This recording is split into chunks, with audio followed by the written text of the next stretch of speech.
Today's lesson is the truth about strength training, separating fact from fiction.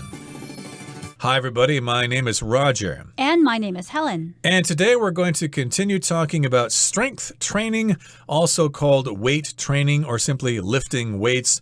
And a lot of people have some misconceptions about weight training or strength training.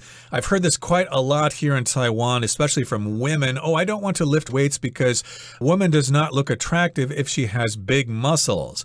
Well, that's not true. Of course, if you want to have big muscles by lifting weights, you're going to have to lift weights for a long time and you're going to have to lift very heavy weights. If you lift a moderate amount of weight, you're not going to bulk out like Arnold Schwarzenegger.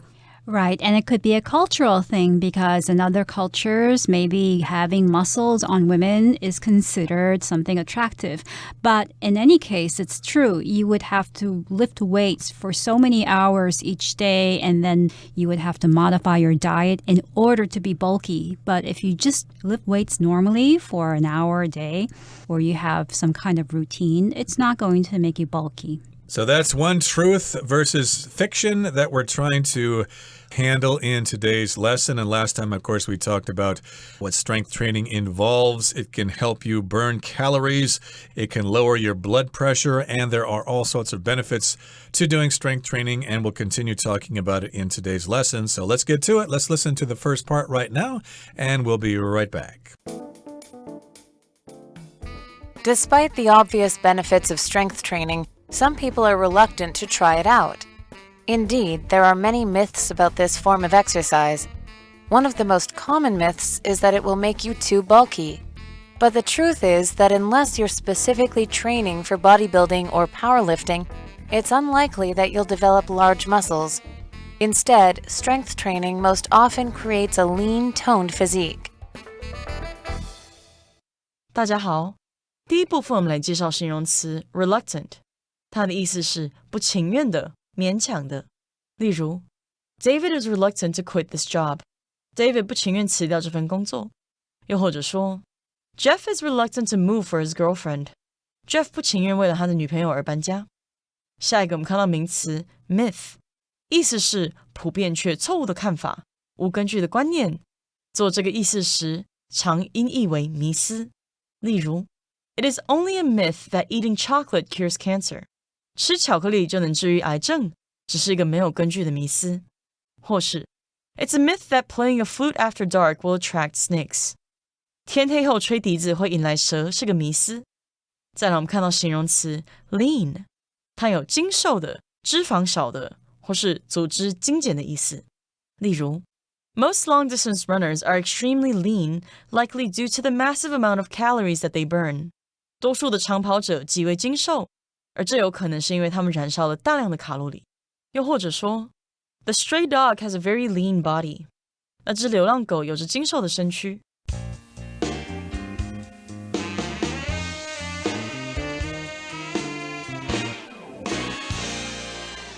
So the first sentence of today's lesson says, Despite the obvious benefits of strength training, some people are reluctant to try it out. So as we mentioned before, there are many benefits to strength training, and we listed some of them before. But despite these benefits, in spite of these benefits, some people are reluctant to try strength training. So to be reluctant means to not be willing to do something. You don't really want to do it. You want to think twice about it because you're not sure. That is when you are reluctant to do something. One time, of course, I was invited to a party, but I was reluctant to go because a certain person was going to go to that party too. And unfortunately, I just did not like that person. I did not want to have the chance to talk to that person. So I was reluctant to go to the party. And in this case, lots of people are reluctant to try strength training, even though it has these obvious benefits. There are reasons they just don't want to do it. So about the party, it wasn't that you definitely didn't want to go. It was just that you didn't really feel like going, right? Yeah, because I knew that person would be there, and that person is annoying and obnoxious. And of course, that was many years ago. Nowadays, I just get along really well with everybody. Well, in the case of weightlifting, indeed, there are many myths about this form of exercise. And myth here, of course, refers to beliefs that are wrong, false beliefs. But the word myth also refers to an ancient story. So those stories about ancient gods and heroes are also myths. But in the modern world, we use the word myth to refer to something that isn't true. And there are a lot of myths, for example, that exist on the internet. When you hear or read a piece of news that's not true, those are myths that you can come across. Yes, there's a common myth out there that bats are blind. No, they aren't. They have eyes they can see pretty well. So that's a myth. It's not true. And yes, indeed, there are many myths about this form of exercise, a lot of misunderstandings. One of the most common myths is that it will make you too bulky. And that's kind of what I was talking about before. Some people just don't want to look like Arnold Schwarzenegger, okay? Lots of people like that, but a lot of people think that's just too much. I don't want to look like that. But that's a myth here. Lifting weights will help you look better, but you're not going to bulk out that soon. In order to do that, again, as Helen said, you'd have to spend hours a day at the gym for many months, even years. Yes, so the truth is that unless you're specifically training for bodybuilding or powerlifting, it's unlikely that you'll develop large muscles. So here we have two words, bodybuilding and powerlifting. Bodybuilding, we already touched upon this word before when we came across the word bodybuilder. So bodybuilding is just the regular exercises that you would do in order to make your muscles bigger and stronger. And these exercises include lifting weights, pulling weights, and pushing weights. So all of these actions are designed to make your muscles bigger. Right. So if you're a bodybuilder, of course, you want to do that, and you'll go about strength training in a different way. For example, you'll probably lift heavier weights for fewer repetitions, but if you want to do it for toning your muscles and for better health, you'll probably lift lighter weights with more repetitions. That's a possible example there. And so, yes, indeed, if you're not specifically training for bodybuilding or powerlifting, well, it's unlikely that you'll get large muscles. Instead, strength training most often creates a lean, toned physique. And I think most people would not turn something like that down. If you look lean, of course, you look healthy, you don't have a lot of fat on you. And of course, lots of people will want to be your friend and do business with you. And if you're toned, again, it's the same way. Your muscles are nice and firm, and they're generally distributed the same way throughout your body. And your physique here, of course, refers to basically the physical condition of your body, okay? Just how good you look and how strong you are. And if somebody looks at you, they'll think, hey, you're really in shape, although you don't look like a bodybuilder. Right. So generally speaking, we're making a distinction between bodybuilding, which is a sort of professional weightlifting when you do it a lot, and that includes powerlifting. So powerlifting is a type of competition in which the people who are participating in this competition try to do three types of weightlifting. One is squatting. That's when you bend your knees and you go down and you squat. Another is the bench press. That's when you're lying down and you're pushing the weights above your head. And the third one is the deadlift. That's when you're standing up and you pull the weight from the ground up to you. Right. And of course, you're trying to lift as much weight as possible in order to increase your muscle size. So that's what bodybuilding and powerlifting is all about. And for most people, though, they'll probably be pretty satisfied with just using some, 10-pound, 15-pound dumbbells and do various repetitions during the day, and you'll look fine. You'll have a lean, toned physique, and you won't look all bulked out. Okay, that brings us to the end of the first part of our lesson. Let's listen now to the second. Another myth is that strength training is excessively dangerous. While it is true that lifting with improper form can lead to injury, strength training is safe when done correctly and under the guidance of a qualified trainer. In fact, it can actually reduce the risk of injury by strengthening muscles and improving balance and coordination. 第二部分我们看到单字 strengthen， 它是动词，指的是增强、强化或是巩固。例如 You can use this equipment to strengthen your muscles. 你可以使用这个器材来增强你的肌肉。又或者说 Regular exercise can help strengthen the immune system. 规律运动可以帮助增强抵抗力。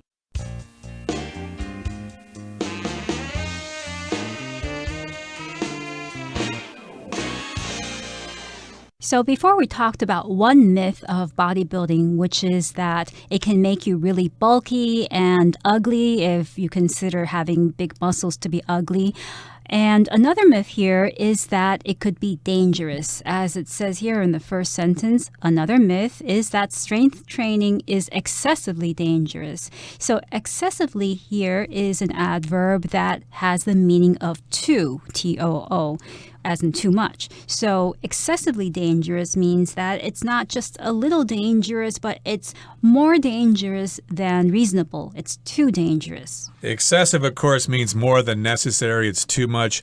One time I went to somebody's party, but everybody there was smoking excessively, and I just don't like the smell of cigarette smoke, so I declined to go. I resisted to go. And in this case, a lot of people think that strength training is too dangerous. It's excessively dangerous. While it is true that lifting with improper form can lead to injury, strength training is safe when done correctly and under the guidance of a qualified trainer. And I guess that's something I lack. I probably should have a trainer myself. I do weightlifting on my own using dumbbells. And yes, indeed, from time to time, I do stretch a muscle or pull a muscle, and I do get injured. And that's why a qualified trainer would be advisable, and you want to be under the guidance of a trainer. If you're under the guidance of somebody, they're watching you, they're making sure you're doing things right, they're making sure you're not misbehaving.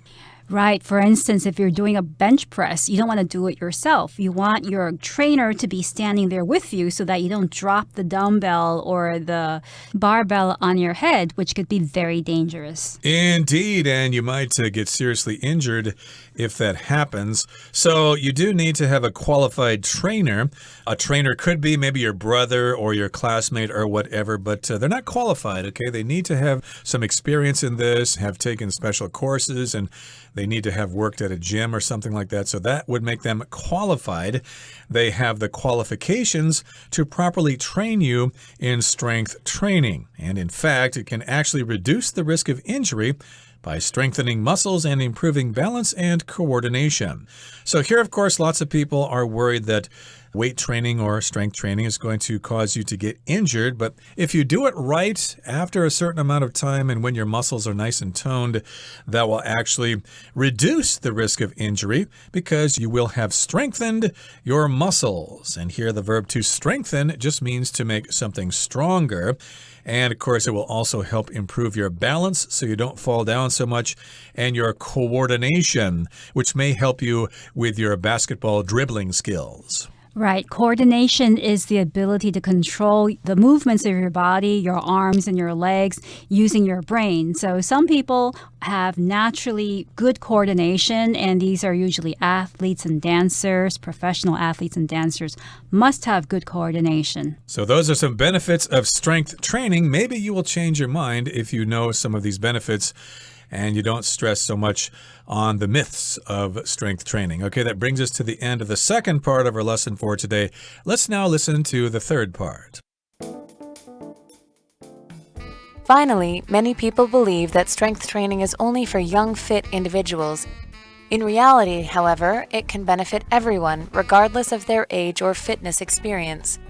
It helps older adults maintain much-needed muscle mass, and exercises can easily be modified to suit the needs of people with injuries or physical disabilities.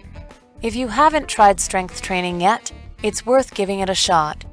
You might be surprised at the results. 第三部分我们看到单字 modify， 它是动词，指的是修改、改变、改进或是修饰。例如 The boss agreed to modify Angela's contract so she could finish early on Fridays. 老板同意修改 Angela 的合约，让她能每周五提早下班。或是 Brian modified the software to use in the classroom. Brian 改进了那个软体，以便在课堂上使用。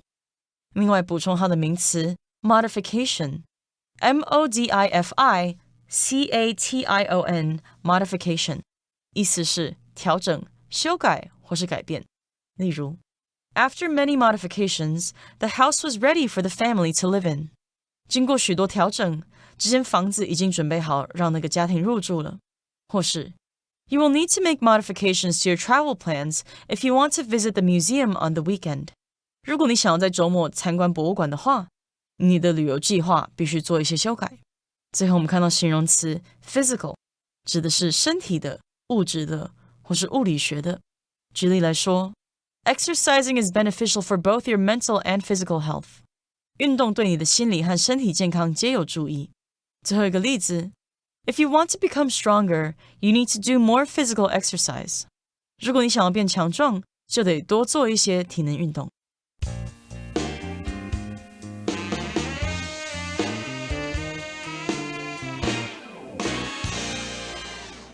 So now we're going to look at the third and final myth surrounding strength training. Finally, many people believe that strength training is only for young, fit individuals. In reality, however, it can benefit everyone.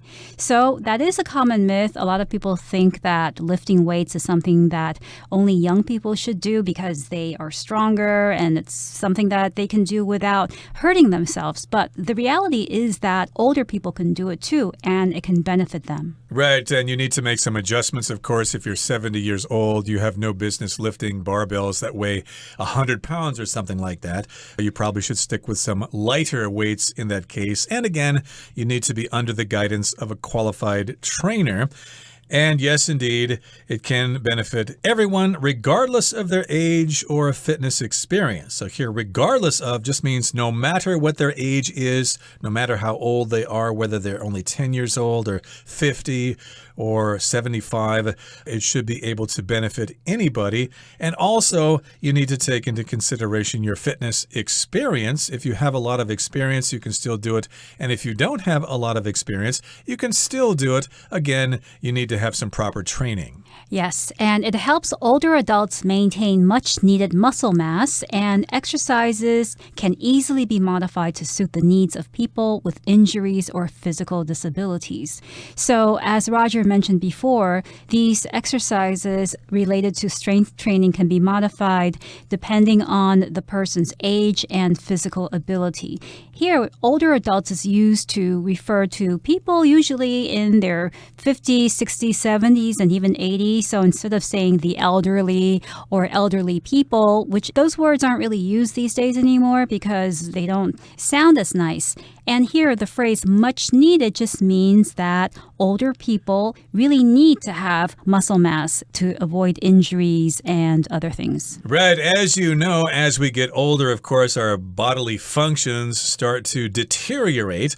And therefore, we need to keep that in mind. And of course, one thing that we lose is our muscle mass as we get older. So of course, if you do more weight training or strength training, you'll be able to continue to live happily and healthily into your ripe golden years. And yes, indeed, you can have your exercises modified to suit the needs of people who have injuries or physical disabilities. So here we've got the word modify, which means to make some small changes to something.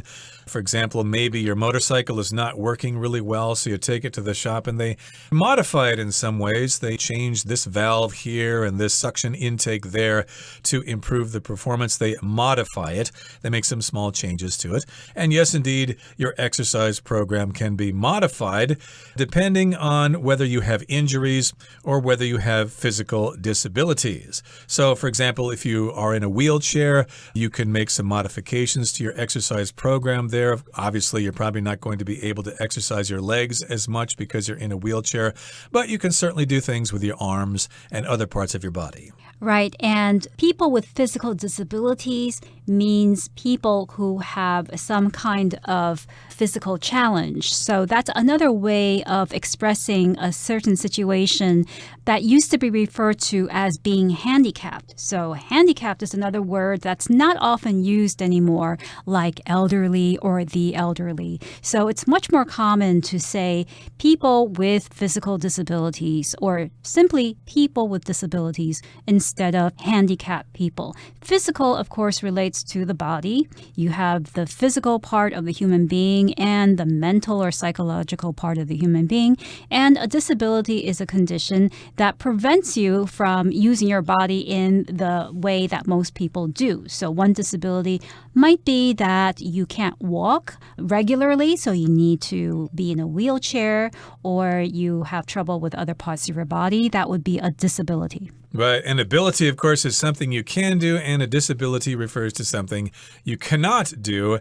And yes, indeed, strength training can be modified for people who have certain physical disabilities. And if you haven't tried strength training yet, it's worth giving it a shot. If you give something a shot, of course, it just means you try to do that thing. And you might be surprised at the results. So hopefully we have demystified some of the myths that people believe about strength training, and maybe we've inspired you to pick up some dumbbells yourself or head down to the gym and find yourself a qualified instructor or a qualified trainer, and you can start your weight training program right away. Okay, that brings us to the end of our explanation for today. Here comes Hanny.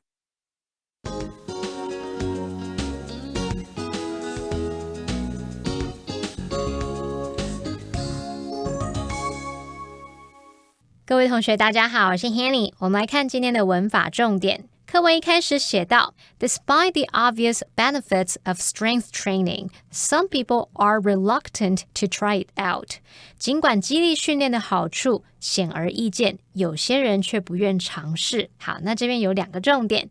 第一个是要看到 despite 或者是用 in spite of， 它可以表达尽管、虽然。那它们是介系词，之后要接名词或动名词。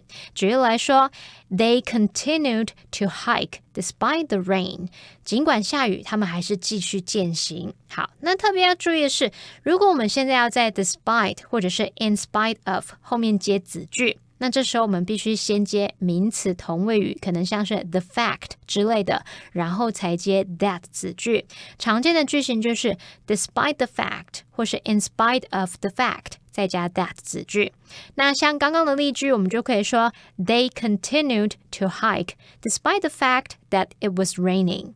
或是其实我们就可以直接改用连接词 though 或是 although 来连接子句就好，你就可以说 Though it was raining, they continued to hike. 好，那么第二个重点是 try out something 或者是 try something out， 它是表达试验、试用，通常是说去试东西，去了解说是否喜欢，或者是去看看这个东西是否适用。好，举例来说I suggest that you try out different cars before buying one. 我建议你在买车之前多试试不同的车。好，那另外 try out 它当不及物片语动词用的时候呢，可以指参加、甄选啊、选拔或是试镜的意思，可能是参加某个竞赛啊、运动等等的选拔。那后面常常会接 for 加名词，去表达所要争取的资格或是角色。举例来说Are you going to try out for the school basketball team? 你要参加篮球校队的选拔吗？我们也再看一个例句是 Pam's brother encouraged her to try out for the lead role. Pam 的哥哥鼓励她去试镜主角。好，那么同样在课文第一部分呢，有一句写到说，除非你是特地为了健美或是健力运动而训练，否则你不太可能会练出大块肌肉。那他说到 It's unlikely that you'll develop large muscles. 我们知道 likely 当形容词它表示有可能的，那在前面加上否定字首 un 变成 unlikely 则表示不太可能的，我们就可以用 it is likely 加 that 子句表达很可能怎么样，或是 it is unlikely 加 that 子句来表达不太可能怎么样。这时候 it 是虚主词，真正的主词是后面的 that 子句。好，那我们还可以在这个 likely 或者是 unlikely 前面加上 very, highly 等等去修饰它的程度。好，这边造两个例句。It's highly likely that she will win the singing competition. 她非常有可能赢得歌唱比赛。It's pretty unlikely that he will accept the job offer. 他不太可能会接受那个工作机会。好，那么以上是今天的重点整理，我们回顾今天的单字吧。Reluctant. Despite his love of adventure, Jack was reluctant to go skydiving. Myth. The idea that cold weather causes illness is a commonly believed myth. Lean. Months of exercise and healthy eating made Lena's body quite lean. Strengthen. Taking breaks during study sessions can strengthen your ability to remember information. Modify. Hubert had to modify his schedule to make time for his new job. Physical. The athlete engaged in heavy physical training to prepare for the competition. Disability. The organization provides support and resources for people with disabilities.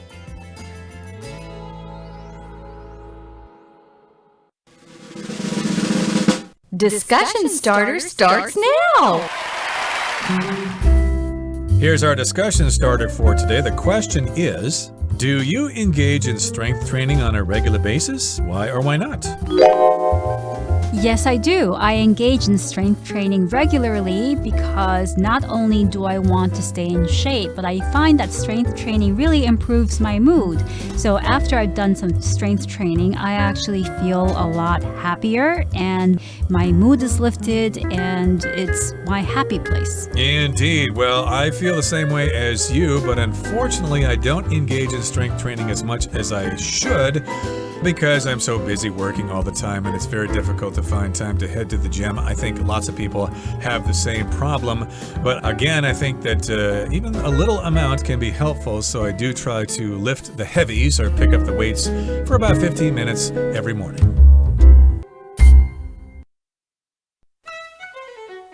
Well, everyone, today's article has come to an end, and I sure hope you enjoy reading along with us. I am Helen. I am Roger. See you next time.